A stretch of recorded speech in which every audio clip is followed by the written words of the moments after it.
सभी बच्चों को जय हिंद। उम्मीद करते हैं आप सभी स्वस्थ होंगे और अपनी पढ़ाई अच्छे से कर रहे होंगे। हम लोग अभी समाकलन स्टार्ट किए हैं, एक ही दो वीडियो हुई है अभी समाकलन की, और हमने पहले पढ़ा समाकलन के कुछ सूत्रों के बारे में। उसके बाद उसी से संबंधित छोटे छोटे सवालों को लेकर के हमने हल करने की कोशिश की थी। हमने समाकलन को आधार देने का प्रयास किया था कि समाकलन को कैसे हल किया जाए, कैसे क्वेश्चनों को हमको अप्रोच करना है, क्वेश्चन को देखते ही कैसे हमें उसे रिएक्ट करना है। तो छोटे छोटे क्वेश्चनों को लेके हमने रिवीजन किया था और कहा था आपसे कि आप लोग भी उसका रिवीजन अपने से करिएगा और जो कुछ भी डाउट होगा तो हमें सेंड करिएगा। लेकिन उम्मीद करते हैं आप सभी ने ऐसा किया होगा, लेकिन ऐसा लगता नहीं है कि आप लोगों ने रिवीजन किया है, क्योंकि किसी भी ने मुझे अपने किसी भी प्रकार के डाउट को अब तक शेयर नहीं किया है, ना ही मुझे किसी ने बताया है। दो कारण हो सकते हैं, या तो आप लोगों से सारी चीज़ें बन रही होंगी अच्छे से, ये बहुत अच्छी बात है, लेकिन अगर कोई चीज़ें नहीं बन रही हैं तो कम से कम आप उसको डाउट अपना हमारे सामने रखा करिए, ताकि हमें समझ में आए कि आप लोगों को क्या चीज़ें समझ में आ रही हैं, क्या चीज़ें समझ में नहीं आ रही हैं। इसलिए अपने डाउट हमें शेयर किया करिए। तो उम्मीद करते हैं आप लोगों ने ऐसा किया होगा, लेकिन यकीन है कि ऐसा आप लोगों ने किया नहीं होगा। उम्मीद है मुझे आप लोगों ने ऐसा किया होगा, पर यकीन है कि आप लोगों ने ऐसा किया नहीं होगा, क्योंकि किसी ने भी मुझे डाउट अपना शेयर नहीं किया हुआ है। तो चलिए हम लोग समाकलन को आज और आगे बढ़ाते हैं। इसी यकीन और उम्मीद के साथ आगे हम अपना शुरू करते हैं। आज कुछ एग्जाम्पल और बता के हम एक्सरसाइज से कुछ क्वेश्चन हल करेंगे। 7.1 के कुछ क्वेश्चन हल करेंगे, कुछ छोड़ देंगे आपके लिए, आप उसको अभ्यास करिएगा, ठीक है। तो एक एग्जाम्पल इसी के संबंधित हम लोग लेते हैं। एक क्वेश्चन है कि यदि ये एक एग्जाम्पल दिया हुआ है, यदि fx equal to 4x minus 3 द्वारा परिभाषित फलन f का प्रति अवकलज f ज्ञात कीजिए जहां f0 बराबर 3। इंग्लिश में भी ये लिख दिए हैं, find the anti derivative of fx defined by fx equal to 4x minus 6 where f0 equal to 3। Question पहले देखो, समझो पूछ क्या रहा है हमसे। क्वेश्चन कह रहा है कि if fx equal to 4x minus 3, ये जो हमारा फंक्शन दिया हुआ है इसका हमको एंटी डेरिवेटिव मतलब इंटीग्रेशन निकालना है। इसी फंक्शन का हमको क्या निकालना है? एंटी डेरिवेटिव मतलब इंटीग्रेशन निकालना है, जहां f0 equal to 3, f0 equal to क्या दिया हुआ है? 3 दिया हुआ है। तो फंक्शन दिया है, फंक्शन का हमको क्या निकालना है? एंटी डेरिवेटिव, इंटीग्रेशन निकालना है। तो इंटीग्रेशन पहले इसका निकाल लो। इंटीग्रेशन निकालने के बाद f0 की वैल्यू पुट कर देना, तो वहां से c की वैल्यू आ जाएगी, वही c उठा के अपने फंक्शन में रख देना, वही हमारा क्या हो जाएगा? इंटीग्रेशन हो जाएगा इस दिए हुए फंक्शन का fx का। तो चले इसका सोल्यूशन हो जाएगा। फंक्शन ऑफ x दिया हुआ है 4x क्यूब माइनस 6। पहले इसका हम लोग क्या निकाल लेते हैं? एंटी डेरिवेटिव या डिफरेंशिएशन निकाल लेते हैं, इंटीग्रेशन निकाल लेते हैं। तो कैपिटल F इक्वल टू क्या हो जाएगा? Integration 4x cube minus 6 dx। तो जैसे ही हम लोग इसका एंटी डेरिवेटिव निकालेंगे, ये अलग अलग कर दो करना चाहो तो, और अगर आप लोगों ने प्रैक्टिस कर ली होगी तो अब सीख गए होंगे जल्दी जल्दी करना। अगर इसका हम लोग करते हैं तो integration 4x cube dx minus integration 6 dx equal to 4 बाहर, x क्यूब का करेंगे तो x की पावर n वाला formula n+1 divide by n+1, तो x की पावर 3+1 4 डिवाइड बाई 4 माइनस 6 बाहर हो जाएगा 1 का x फार्मूले से, और प्लस से इसमें चिपका दिया जाएगा, ठीक है। अब देखो इस जो हमारा ये f आया हुआ है एंटी डेरिवेटिव, ये दिया हुआ है। अगर यहां पे 0 रख दिया जाए, ये जो हमारा फंक्शन x में है, ये सारा फंक्शन x में है, अगर यहां पे 0 कर दिया जाए, ये 0 दिया हुआ है कि f0 इक्वल टू 3, मतलब इस क्वेश्चन पे जहां जहां पे है वहां पे 0 कर दिया जाए, तो हम क्या मिल जाएगा? f0 इक्वल टू 3, मतलब यहाँ पे 3 आ जाएगा। फंक्शन x की जगह 0 करने पे कितना आ जाता है? 3 आ जाता है। इसको हम लोग रख लेते हैं। तो यहाँ पे हो जाएगा function of 0 equal to 4 into इसको 0 कर दो, 0 माइनस 6 इंटू 0 प्लस सी। 0 की वैल्यू कितना दिया हुआ है, f0 की वैल्यू 3 दिया हुआ है, मतलब 4 इंटू 0 6 इंटू 0, तो c की वैल्यू यहाँ पे कितना आ जाएगी 3, या यहाँ पे 3 कर दिए, यहाँ पे c, तो c की वैल्यू कितनी आ जाएगी 3।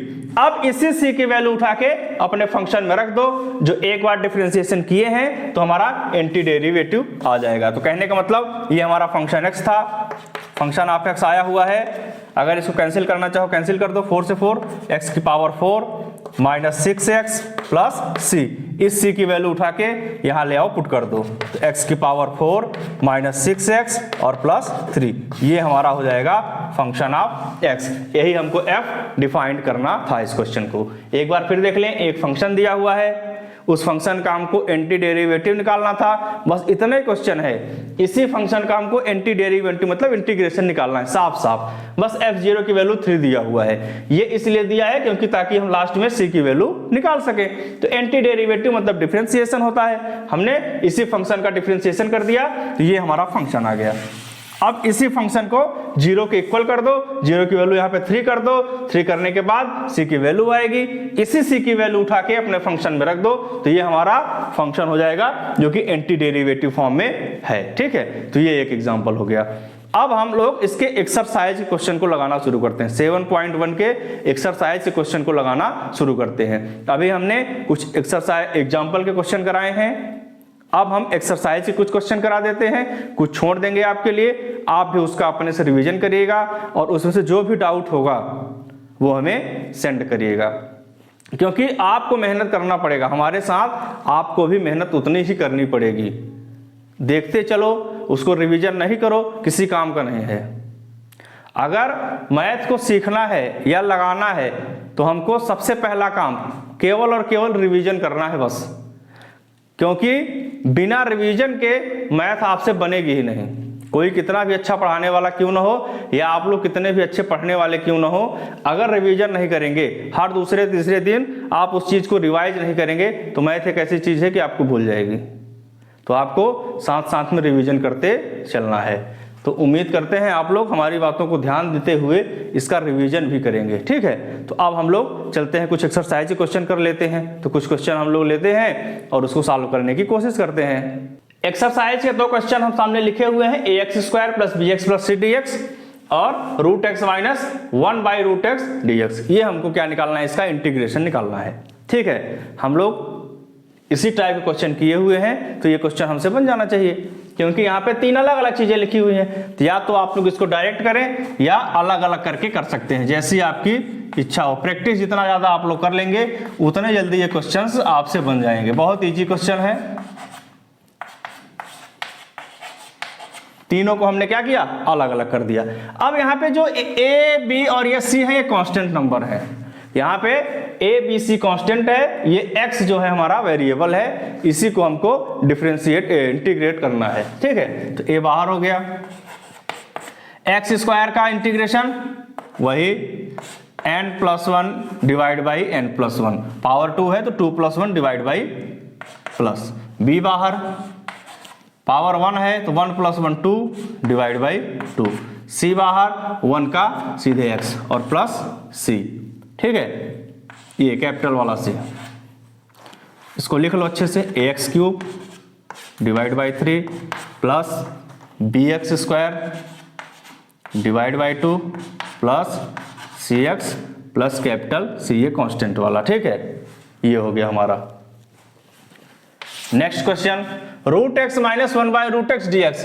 ये तो √x लगा हुआ है, तो पहले हम लोग क्या करेंगे, इसकी रूट को हटाओ। रूट का मतलब क्या होता है, किसी नंबर में अगर रूट लगा है उसका मतलब पावर 1/2, तो x की power 1/2 dx minus integration 1/√x मतलब 1/x की power 1/2 dx।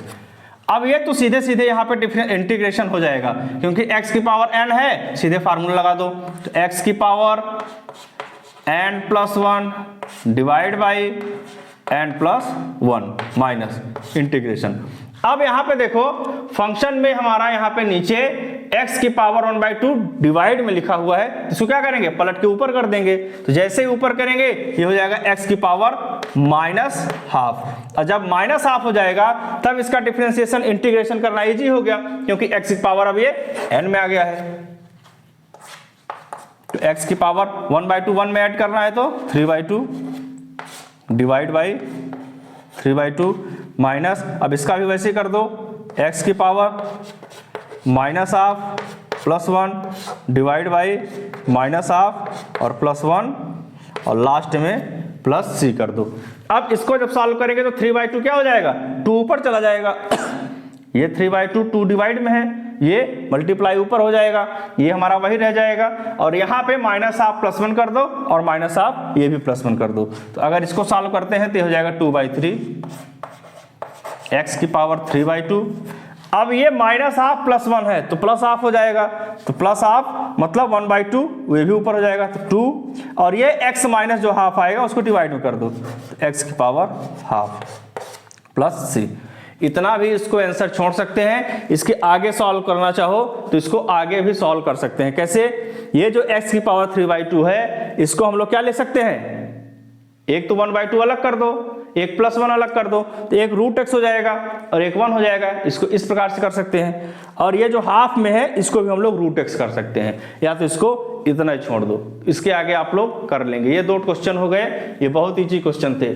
ax² + bx + c, यहाँ पे हमने डायरेक्ट अलग अलग करके इंटीग्रेटेड कर दिया, और यहाँ पे √x - 1/√x था तो x की पावर में हम उसको कन्वर्ट कर लिए और पावर में कन्वर्ट करने के बाद उसका इंटीग्रेशन कर दिए। तो क्वेश्चन बहुत ज़्यादा हार्ड नहीं है, शुरुआत है, अभी आप लोग सीखते चलिए।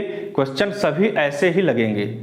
जो चीज़ें हमसे बनने लगती हैं वो चीज़ें हमको बहुत ईजी लगती हैं, और जो चीज़ें जब तक नहीं बनती हैं तब तक हमें बहुत हार्ड लगती हैं। ये क्वेश्चन इजी इसलिए लग रहे हैं क्योंकि हम इसको अच्छे से कर पा रहे हैं। जो चीज़ें हम अच्छे से कर पाते हैं वो हमें ज़्यादा इजी लगता है, लेकिन क्वेश्चन कोई भी कठिन नहीं होता, केवल प्रैक्टिस की बात है। पहली बार जो चीज़ें हमारे सामने आएंगी वो चीज़ें हमें मुश्किल में डालेंगी ही डालेंगी, क्योंकि उन चीज़ों के बारे में हमको पता नहीं है। जिन चीज़ों के बारे में या जिन रास्तों पे हम लोग चल लेते हैं वो रास्ते हमें पता हो जाते हैं, तो वो रास्ते हमें आसान लगते हैं। जबकि वही रास्ता कोई अगर और दूसरा चले जिसको नहीं मालूम है उसको वही चीज़ कठिन लगेगा। तो ऐसे ही होता है क्वेश्चनों में भी। जो क्वेश्चन हम लोग नहीं देख पाते या उसको नहीं लगा पाते उसका वजह यही है, या तो हम लोगों ने उसकी कोशिश नहीं की, रिवीजन नहीं किया हुआ है, या तो वो क्वेश्चन हमने कभी प्रयास नहीं किया लगाने का। तो जो क्वेश्चन इजी लग रहे हैं ऐसा मत मानो कि ये इजी है। जो पहली बार इंटीग्रेशन में आएगा, जो 11th का बच्चा उसको इंटीग्रेट करने के लिए बोलोगे उसको यही क्वेश्चन कठिन लगेगा। क्यों? क्योंकि उसने कभी किया नहीं है। तो सारी चीज़ों को अच्छे से करते चलो, मेहनत करते चलो, और हमारे साथ जितना पढ़ाते जाएं उसको रिवाइज करने के बाद अपने डाउट्स जरूर भेजा करो, ताकि हमें पता चले आपकी प्रोग्रेस कहाँ तक पहुंची हुई है। तो चलो कुछ और क्वेश्चन लेके इसको एक्सरसाइज को और ख़त्म करते हैं। 2 एग्जाम्पल और लेते हैं हम लोग, क्वेश्चन करते हैं। ये पहला क्वेश्चन कह रहा है कि √x और मल्टीप्लाई में 3x² + 2x + 3 लिखा हुआ है, और इधर क्वेश्चन में 2 - 3 sin x डिवाइड बाई, दोनों के डिवाइड में है cos²x। ये क्वेश्चन इसको हम लोग एग्जाम्पल में भी कर चुके हैं।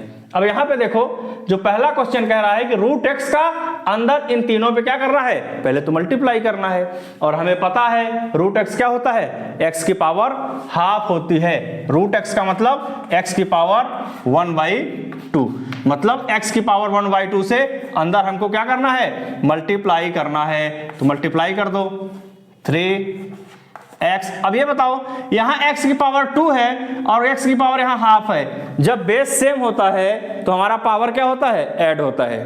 जब हमारा बेस सेम होता है तो पावर क्या होती है, ऐड होती है। ये हम लोगों को 6वीं 7वीं 8वीं में पढ़ाया गया है कि जब बेस हमारा सेम होता है और मल्टीप्लाई जब उसका करते हैं तो पावर क्या हो जाती है, ऐड हो जाती है। तो यहाँ 2 है और +½ कितना हो जाएगा, 5/2। x की पावर 5/2। अलग अलग करते चलो इसी समय, dx प्लस इंटीग्रेशन। अब यहाँ पे भी x की पावर ½ है, यहाँ 2 है तो 2x। अब पावर यहाँ 1 है, यहाँ 1/2 है, मल्टीप्लाई कर रहे हैं तो पावर क्या हो जाती है, ऐड। तो ½ और +1 कितना हो जाएगा, 3/2 dx। प्लस इंटीग्रेशन 3x की पावर 1/2 सीधे सीधे मल्टीप्लाई हो जाएगा 3x की पावर 1/2 dx। 3 कांस्टेंट है, बाहर कर दो x, अब वही x की पावर n, तो मतलब 5/2 plus 1 divide by 5/2 plus 1 plus 2 बाहर into x 3/2 plus 1 divide by 3/2 plus 1, वही फार्मूला x की power n plus 1 divide by n plus 1 plus 3 बाहर x की power half plus 1 divide by half plus 1। जब सभी का इंटीग्रेशन कर दो तो लास्ट में c। ये लास्ट में c क्यों होता है ये अभी हम नहीं बताएं, आज इसको अभी बता देंगे इसके बाद कि ये प्लस में c ही क्यों करते हैं। इस क्लास के लास्ट में हम लोग आपको बता देंगे कि लास्ट में c इंटीग्रेशन में क्यों लिखा जाता है। तो यहां से ऐड करते चलो, यहां पे 5/2 प्लस 1 कितना हो जाएगा 7/2, 2 ऊपर कर दो डिवाइड में 7 उल्टा हो जाएगा, x की पावर ऊपर भी हो जाएगा 7/2 प्लस ऐसे ऐसे कर दो 3/2 प्लस 1 कितना हो जाएगा 5/2, 2 ऊपर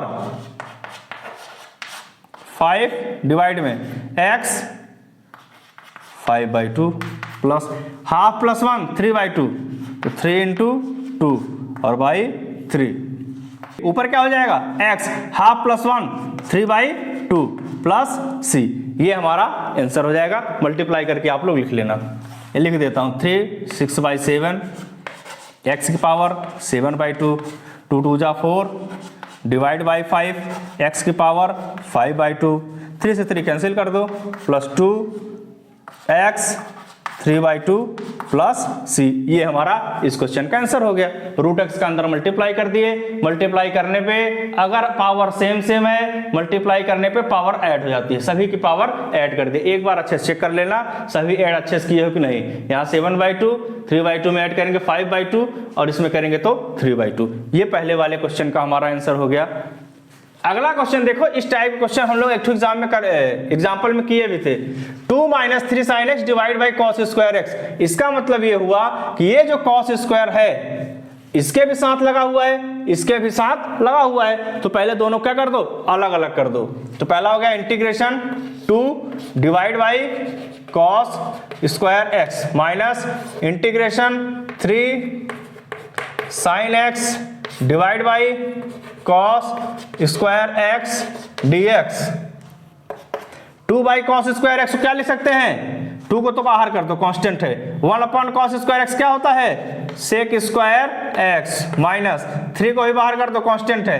अब sin x divide by cos square x लिखा हुआ है। cos स्क्वायर x का मतलब होता है cos x into cos x, तो एक cos x को sin x को दे दो तो sin x divide by cos x क्या हो जाएगा sin x upon cos x 10x होता है, इसको लिख दो 10x। और एक cos x बच जाएगा, डिवाइड में एक cos x बचेगा, जो 1/cos x है वो हो जाएगा sec x, तो ये हो जाएगा sec x और dx। तो 2 अब sec square x integration direct formula, अगर सामने आप लोगों का फार्मूला होगा और जब आप लोग इसको देखेंगे तुरंत पता चलेगा sec स्क्वायर x का होता है 10x का होता है। तो 2 10x minus 3 10x sec x किसका होता है, सीधे सीधे इंटीग्रेशन होता है किसका sec x का, प्लस c आंसर। ये दोनों क्वेश्चन हमारे सॉल्व हो गए। तो थोड़ा थोड़ा करके आप लोग प्रैक्टिस करते चलिए, क्वेश्चन ज़्यादा हार्ड नहीं है। आगे भी जो चीज़ आएंगी उसको भी अच्छे से जब सीख लोगे तो ऐसे ही वो भी इजी लगेगा, वो क्वेश्चन भी ऐसे ही इजी लगेंगे। कोई क्वेश्चन लेंदी होता है, कुछ बड़ा होता है, कुछ क्वेश्चन छोटे होते हैं सॉल्व करने में, लेकिन तरीका अगर आप लोग अच्छे से सीख गए तो क्वेश्चन कितना भी लंबा हो आप लोग उसको लगाते चले जाएंगे। और इसके लिए बार बार मैं कह रहा हूँ प्रैक्टिस, मैथ बिना प्रैक्टिस के आप लोग नहीं कर पाएंगे। प्रैक्टिस करते रहिए, ज़्यादा से ज़्यादा प्रैक्टिस करते रहिए। पूरे दिन में अगर एक क्वेश्चन निकाल ले पा रहे हैं आप, केवल एक क्वेश्चन पूरे दिन में, उसका कॉन्फिडेंस आपका अलग रहेगा। क्योंकि जो क्वेश्चन आपने पूरे दिन में निकाल लिया है, 2 बार गलती, 3 बार गलती, 4 बार गलती, 5 बार गलती करने के बाद भी वो आपका जो कॉन्फिडेंस देगा, वो दिन भर में आप 20 क्वेश्चन लगा लीजिए, कहीं भी देख के लगा लीजिए, नहीं बनता बाद में रिवीजन करके छोड़ दीजिए, फिर देखिए क्वेश्चन नहीं बनेगा। तो ऐसे क्वेश्चनों को बार बार प्रैक्टिस करते हुए तब सीखिए, तो वो क्वेश्चन कितना भी बड़ा हो वो क्वेश्चन हमसे बन जाएगा। चलो इस एक्सरसाइज के 1-2 क्वेश्चन और करते हैं, उसके बाद बाकी के क्वेश्चन जो बचेंगे उसको आप लोग करेंगे। प्रैक्टिस करने के बाद कहीं पे भी डाउट होगा 7.1 तक कहीं पे भी कुछ भी डाउट होगा वो आप लोग हमें शेयर करेंगे, वो भी हम उसको दूर करने का प्रयास करेंगे। पर आप लोग करो, हमारे साथ करो, प्रैक्टिस करो, करते रहो, भेजते रहो, एक साथ चलेंगे तो हम लोग अपने जो आपके लोगों की ये सफ़र है एग्ज़ाम तक का सफ़र वो बहुत अच्छे से हम लोग पार कर लेंगे। ठीक है, चलो 1-2 क्वेश्चन और लेते हैं। 2 क्वेश्चन हमारे सामने लिखा हुआ है, एक है sec square x divide by cosec square x dx और दूसरा क्वेश्चन है x cube minus x square plus x minus 1 divide by x minus 1। देखो दोनों क्वेश्चन में यहाँ पे sec square cosec square x है, हमें क्या करना है, सबसे पहले क्वेश्चन को देखो और समझा करो कि हमारे पास फार्मूले क्या है और इस क्वेश्चन को कैसे हम लोग कन्वर्ट करें तो फार्मूले में बदल जाए। हमें पता है कि सेक स्क्वायर एक्स जो होता है और कॉसेक स्क्वायर एक्स जो होता है, तो सेक स्क्वायर एक्स का तो हमको फार्मूला पता है। पहली चीज तो ये डिवाइड वाला है, और डिवाइड में कैसे क्वेश्चन को सॉल्व करना है अभी हम लोग पढ़े नहीं है। ये क्वेश्चन डिवाइड वाला है, अगर 2 फंक्शन वाला लगाओगे तो अलग अलग करना पड़ेगा। तो हम लोग ऐसा करते हैं, इसको पहले साइन और कास में चेंज कर लेते हैं, हो सकता है 10 में बदल जाए तो फिर 10 का हमको फार्मूला निकालना कर सकते हैं हम लोग। चलो देखो इसको चेंज कर लिया जाए। सेक स्क्वायर एक्स इसका उल्टा होता है 1 अपॉन कॉस स्क्वायर एक्स का उल्टा होता है, divide by 1 upon cosec square x किसका उल्टा होता है, साइन स्क्वायर एक्स का उल्टा होता है, इक्वल इंटीग्रेशन। अब 1 अपॉन साइन स्क्वायर एक्स पलट के ऊपर चला जाएगा और कॉस स्क्वायर का डिवाइड वाला नीचे आ जाएगा, तो ये हो जाएगा sine square x divide by cos square x dx. Sine square x और कॉस स्क्वायर एक्स डिवाइड में हो तो क्या हो जाता है, पता है टेन स्क्वायर एक्स हो जाता है। अब यहां से हमको थोड़ी थोड़ी हमारी बुद्धि खुल रही होगी कि अगर ये टेन स्क्वायर एक्स है, टेन स्क्वायर एक्स का इंटीग्रेशन हमको पता नहीं है, टेन स्क्वायर एक्स का इंटीग्रेशन पता नहीं है, लेकिन सेक स्क्वायर एक्स का हमको इंटीग्रेशन पता है। तो सेक स्क्वायर एक्स का इंटीग्रेशन पता है, टेन स्क्वायर एक्स दिया हुआ है, तो हमको सेक स्क्वायर नहीं मिल जाएगा, मिलेगा, यही देगा। टेन स्क्वायर एक्स हमको क्या देगा, सेक स्क्वायर एक्स देगा। कैसे देगा,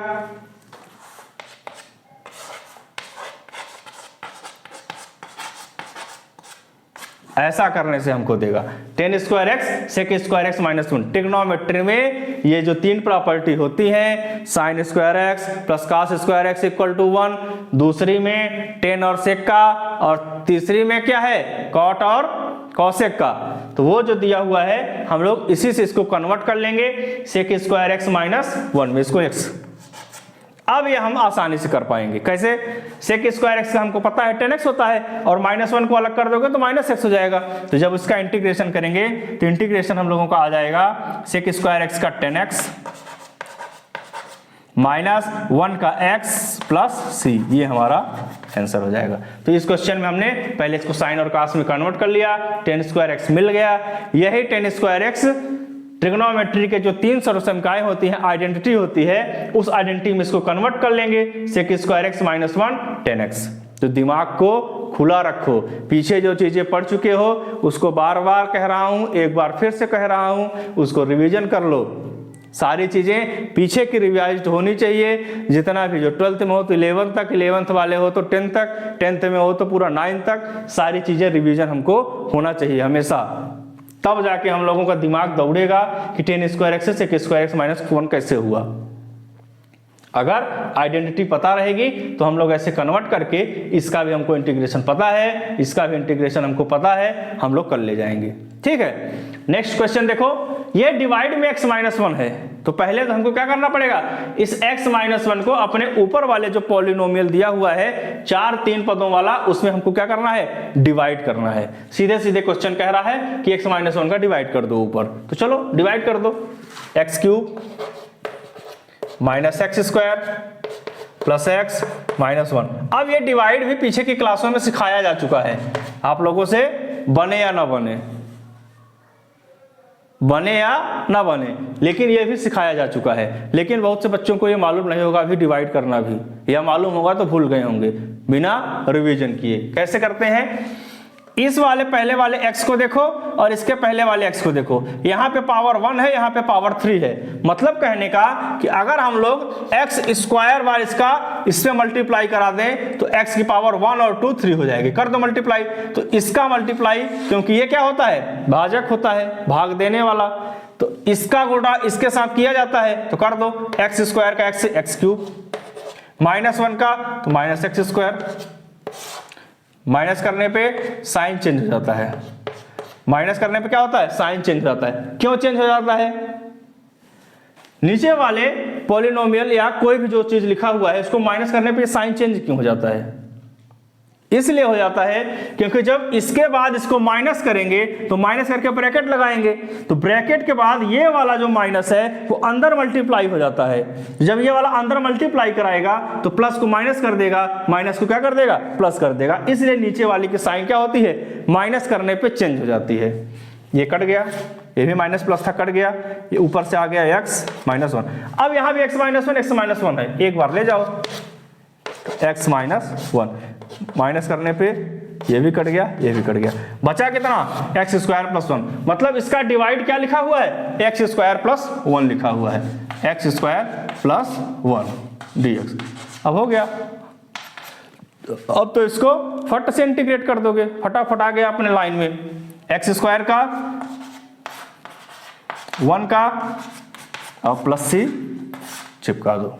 ठीक है, तो ये 2 क्वेश्चन ये भी हो गए। एक लास्ट क्वेश्चन कराएंगे, उसके बाद एक्सरसाइज के सारे क्वेश्चन आप लोग अपने से करिएगा, रिवीजन करिएगा जो क्वेश्चन छूट रहे हैं। हालांकि बहुत तो नहीं छूट रहे हैं, जो भी छूट रहे हैं आप लोग उसको करिएगा। और अपने एक्सरसाइज के यही बुक तक सीमित मत रहिए, अपने से नए क्वेश्चनों को भी निकालते रहिए आप लोग, जो सीखते जाएं। सीखने का मतलब ये नहीं है कि जितना रास्ता आपको हाथ पकड़ के चला दिया जाए उतना ही चलो, रास्ता अपने से भी बनाओ, कठिनाइयां जो सामने आएंगी उसको देखा जाएगा। आप लोग अपने से भी क्वेश्चन कहीं से भी निकाल के सॉल्व किया करो, कोई डाउट हो तो उसके लिए तो है ही है। ठीक है, चलो एक एग्जांपल और करते हैं।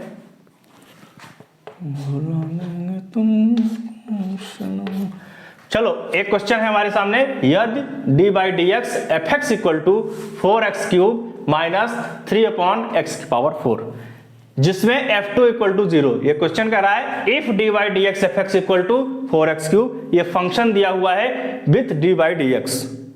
समझना क्वेश्चन को, और कहता है कि f2 फंक्शन ऑफ 2 अगर 0 हो तो फंक्शन ऑफ x निकालना है। जो स्टार्टिंग में हमने एक एग्जांपल किया था उसमें हमको एंटी डेरिवेटिव निकालना था, कैपिटल F उसमें दिया हुआ था, एंटी डेरिवेटिव निकालना था, फंक्शन दिया हुआ था उसका एंटी डेरिवेटिव निकालना था। यहां पे देखो ऑलरेडी d/dx fx दिया हुआ है और हमको यही फंक्शन ही निकालना है, मतलब यह फंक्शन किसी का क्या होगा, एंटी डेरिवेटिव होगा। ये जो हमारा फंक्शन दिया हुआ है किसी का एंटी डेरिवेटिव ऑलरेडी दिया हुआ है, मतलब ये एंटी डेरिवेटिव दिया हुआ है, हमको फंक्शन निकालना पड़ेगा। चलो पहले इसका क्या कर देते हैं, इंटीग्रेशन इसका कर देते हैं। तो चलो करो इंटीग्रेशन 4x³ - 3/x⁴ dx। 4 बाहर कर दो, डायरेक्ट कर दो। अब x³ है तो x⁴ / 4 वही n+1 / n -3। ये x की पावर ऊपर चला जाएगा तो -4 हो जाएगा, तो जब -4 हो जाएगा तो -4 + 1 / -4 + 1 और +c। ये जो भी हमारा आएगा ये क्या आएगा, फंक्शन आएगा, क्योंकि इसी फंक्शन का ऊपर हमारा एंटी डेरिवेटिव लिखा हुआ है। तो हमें वो फंक्शन चेक करना है जिसका ये हमारा लिखा हुआ है एंटी डेरिवेटिव।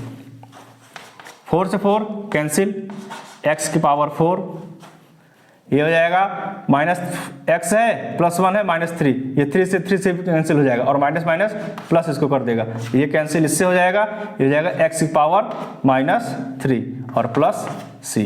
ठीक है, x⁴ -3 है, इसको डिवाइड में भी हम लोग कर सकते हैं, कर लो। x⁴ + 1/x³ + c।